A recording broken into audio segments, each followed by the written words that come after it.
Shannon Valderrama POV. Lagkit na ako sa katawan ko. Gusto ko nang maligo pero nagdadalawang isip ako. Kakainis naman kasi Bakit ba walang sariling banyo itong kwartong ito? Hoy babae, si lalaking taga-bundok, kumakatok sa pinto ng kwarto ko. At kailan pa siya natutong kumatok? Bakit ba? Ano namang kailangan mo? Sigaw ko para marinig niya ako. Hindi ko siya pinagbuksan ng pinto. Ayaw kong makita ang pagmumukha niya. Hindi ka ba talaga kakain ha? Hindi nga di ba? Ayaw kong kainin ang madumi mong luto. Nasaan na yung sinasabi niya na hindi niya ako pipilitin? Kumain ka na kailangan mo ng lakas, marami tayong gagawin. Napakamot ako sa ulo ko.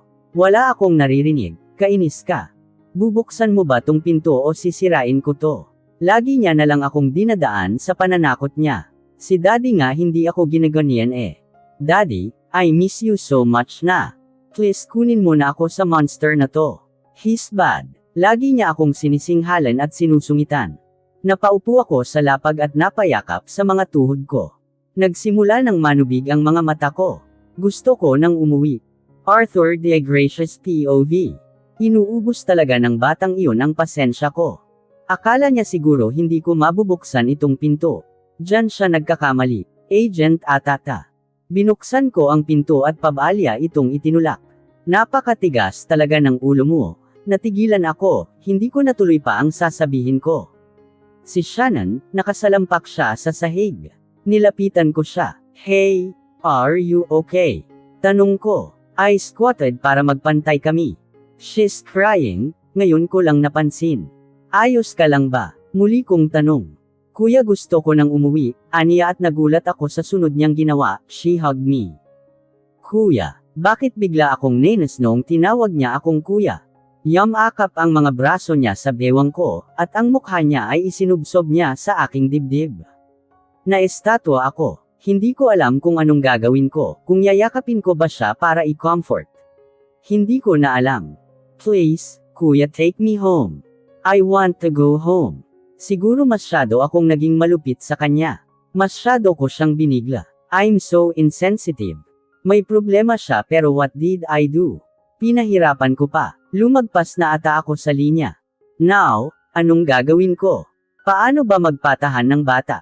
Bahala na nga. Shannon alam mo namang hindi pa pwede diba? Masyado pang delikado. I said softly. But I miss my daddy na, parang batang sabi niya. And I'm sure your dad miss you too. Just trust him, magiging okay din ang lahat, malapit na. Masuyo kong bulong sa kanya. Hindi ko na malaya na yakap ko na rin pala siya. I'm just comforting her, iyon lang. Pwede ba nating tawagan si daddy? Gusto ko lang siyang kamustahin. I want to know if ayos lang ba siya.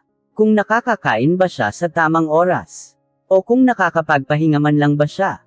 Baka kasi mamaya masyado niya nang inaabuso ang katawan niya, baka masyado niya nang napapabayaan ang kalusugan niya. Yeah sure, we will call him. But for now fix yourself. Para naman hindi mag-aalala ang daddy mo sa'yo, ani ko. Ang saya ko kasi tinawagan namin si daddy. Medyo nakahinga na ako ng maluwag, at nakampanti na rin dahil nalaman kong nasa maayos naman na kalagayan siya, at sa katunayan pa nga ay unti-unti niya nang naayos ang lahat. Okay naman pala tong si lalaking taga-bundok, mabait siya. Marahil ay sadyang bugnutin lang talaga siya. Siguro bored siya kaya dinamay niya ako sa pagkabugnutin niya. Pero sa nangyari kanina, I realized na medyo gentleman naman siya. Medyo lang Oo nga pala, magkasama pa rin kami ngayon dito sa kwarto ko. Pareho kaming nakaupo sa papag, pero may malaking espasyo sa pagitan namin. Ako sa bandang headboard ng kama, tapos siya sa may paahan. Mister, tawag ko kay lalaking taga-bundok. Until now hindi ko pa rin alam ang pangalan niya. At lalong wala akong balak na tanungin. Ako pa magtatanong ng pangalan niya. Ano siya gold? Magpakilala siya kung gusto niya. Bumaling siya ng tingin sa akin. Napakagat ako sa ibabang labi ko bago nagsalita. Maraming salamat.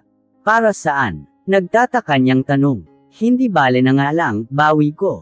Sige na, makakalabas ka na ng kwarto ko. Arthur, bigla niyang winika na ikanalito ko. Ha? Arthur, iyan ang pangalan ko. Kaya huwag ng kung ano-ano ang itinatawag mo sa akin, hindi ko kasi gusto, ang papangit, pinakatitigan niya sa aking mga mata. Lalo na yung kuya, bulong niya. Hindi ko ito narinig ng malinaw.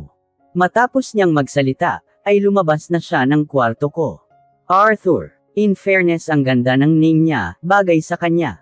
Hindi ko alam pero natagpuan ko na lang ang sarili kong nakangiti. Paano yan, nasanay na akong tawagin siyang lalaking taga-bundok eh. Tsaka parang nakakailang na tawagin siyang Arthur. Hindi pa rin nasusolusyonan ang problema ko. I want to take a bath na, but how? Mabuti siguro tanungin ko na lang si lalaking taga, ay oo nga pala, Arthur na nga pala. Lumabas ako ng kwarto at nagtungo sa sala, pero wala naman dito si Arthur. Siguro ay nasa likod bahay na naman siya, kaya naman nagtungo ako dito. Hindi ako nagkamali, nandito nga siya. Nilapitan ko siya. Arthur, tawag ko sa kanya. Agad naman siyang napalingon. Teka, bakit para siyang syungan na nakangiti? I like it, aniya habang matamang nakatingin sa akin. Nalito ako, at nautal pa. Hearing my name coming from your mouth. Eh di ba yun ang gusto mo? Yeah, tanging sagot niya. Anyway kaya ako naparito para sabihin, gusto kong maligo. Arko ang makakapal niyang kilay. So, anong gusto mo? Paligan kita. Bastos. Inirapan ko siya. Hindi yan ang gusto kong sabihin. I just want to tell you lang naman na maliligo ako, kaya huwag kang magkakamali na silipan ako. Kung hindi lagot ka talaga sa akin, asak ko sa kanya. Pero ang loko tinuwanan lang ako. Hindi ako magsasayang ng oras para lang silipan ka, panigurado wala naman akong makikita dyan, at kung meron man, maliit lang siguro. Habang nagsalita siya ay nakatitig siya sa akin, o tamang sabihin nating sa katawan ko. Namula ang magkabila kong pisngi, hindi dahil sa hiya kundi sa inis. Napakamaniyak mo talaga. Naiinis na sabi ko sa kanya, bago ako nagmarcha papasok sa loob ng bahay. I decided na iwanan na siya, dahil wala namang mangyayari kung makikipag-usap ako sa isang katulad niya. Nagsasayang lang ako ng oras, at bukod doon ay baka uminit lang ang ulo ko, at baka magdilim lang ang paningin ko't mabato ko pa siya. Ang dami pa namang batong nagkalat sa paligid. Nakakainis siya. Palibhasa kasi ang mga gusto niya, ay yung malaki ang hinaharap, yung parabang kasing laki ng pakwan. Maniyak, anong ginawa mo? Singhal sa akin ni Arthur. Muntik ko nang masunog itong bahay, naagapan lang niya at agad na nabuhusan ng tubig.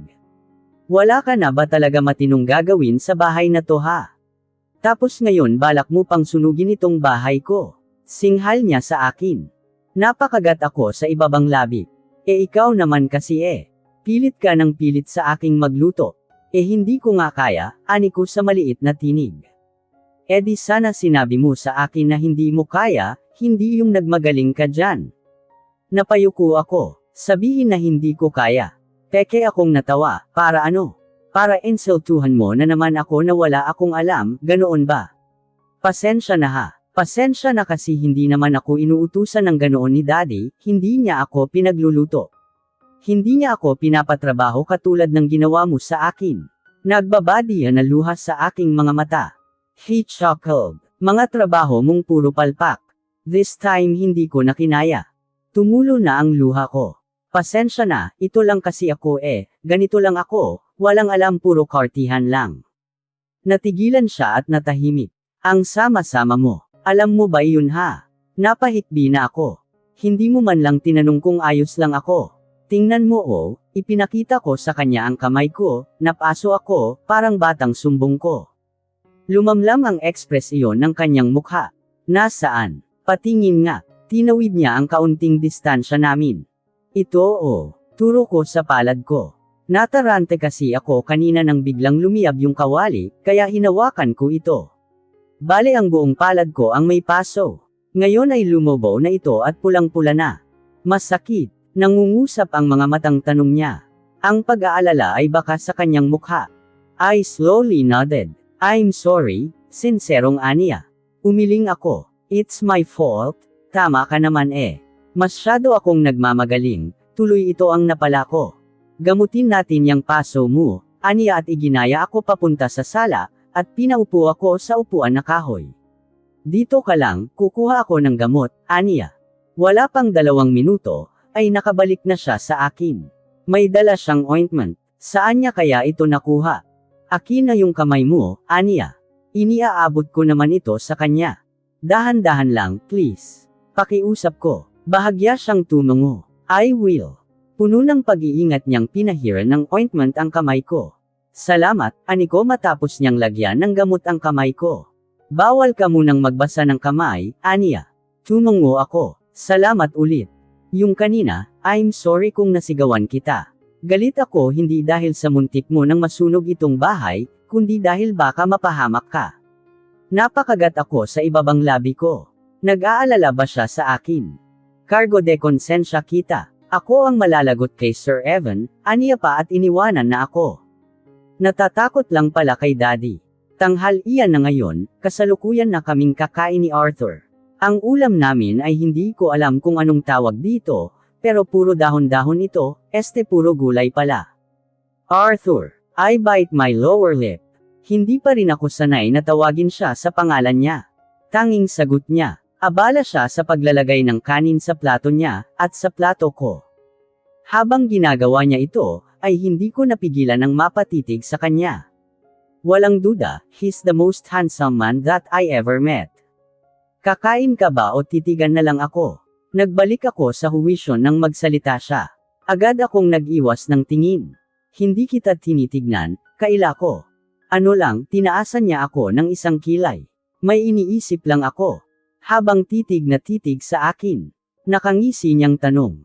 Ang kapal mo talaga. Deny ko pa rin. Kumain na nga lang tayo, nagugutom na ako. May itatanong sana ako sa kanya, kaso huwag na lang. Baka kung anong kay-abangan lang ang isagat niya. Kumain kami ng tahimik. Ni isa walang nagsalita sa amin, tanging maririnig lang ay ang tunog ng pagmuya namin. Itong gulay na ulam namin, masarap. Si Arthur ang nagluto nito. Ang galing niya naman. Yung sinabi ko dati na malas ang magiging asawa niya, nagkamali ako doon kasi ang totoo napakaswerte nito. Si Arthur yung tipo ng lalaki na pagsisilbihan ka. Masungit man siya, pero may tinatago naman pala siyang katangian na pagiging maalaga.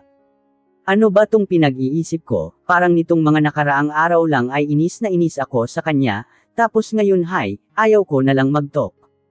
Ako na ang maghuhugas ng plato. Bawal ka pa magbasa ng kamay, aniya. Sige, ako na lang magliligpit nitong pinagkainan natin, present ako. Hindi na, bumalik ka na lang sa kwarto mo at magpahinga. Hindi ko kailangan ng pahinga, hindi naman ako pagod eh. He chuckled. Bakit kailan ka ba napagod? Kahit simula nang dumating ka dito wala ka namang natapos na trabaho. Dahil puro ako palpak, ganoon ba? Pagtatapos ko sa sinabi niya. That's not what I mean. Pero ganoon na din iyon. Muli kong putol sa sinasabi niya. Sige na, babalik na ako sa kwarto ko. Malamig kong sabi. Ewan ko ba pero I feel useless, simula nang makasama ko siya. Humakbang na ako palabas ng kusina, pero hindi pa man ako nakakaapat na hakbang, ay napahinto ako dahil sa paghawak ni Arthur sa braso ko. Napatingin ako sa kanya. Bakit? I asked. Kaya mo ba? Ha? Alin? Nalilito kong tanong. Naligpitan yung kinainan natin. Kaya ko. Sunod-sunod akong tumango. Gusto ko talagang tumulong kahit na maliit lang. Napatingin siya sa kamay kong may paso. Hindi ko alam, ayaw kong mag-assume, pero pag-aalala ba yung nakikita ko sa mukha niya? Hindi ba masakit iyan? Tukoy niya sa kamay kong may paso. Nakatingin pa rin siya dito. Hindi na. Effective yung gamot na nilagay mo. Tumango-tango siya. Basta kapag hindi mo kaya, huwag mong pilitin. Kaya ko naman, aniko sa maliit na tinig. Ilalagay mo lang naman yung plato sa lababo, iyon lang, ako na maghuhugas. Sumaludo na parang ginagawa ng mga sundalo, noted po Sir Arthur. Nakangiti kong sabi,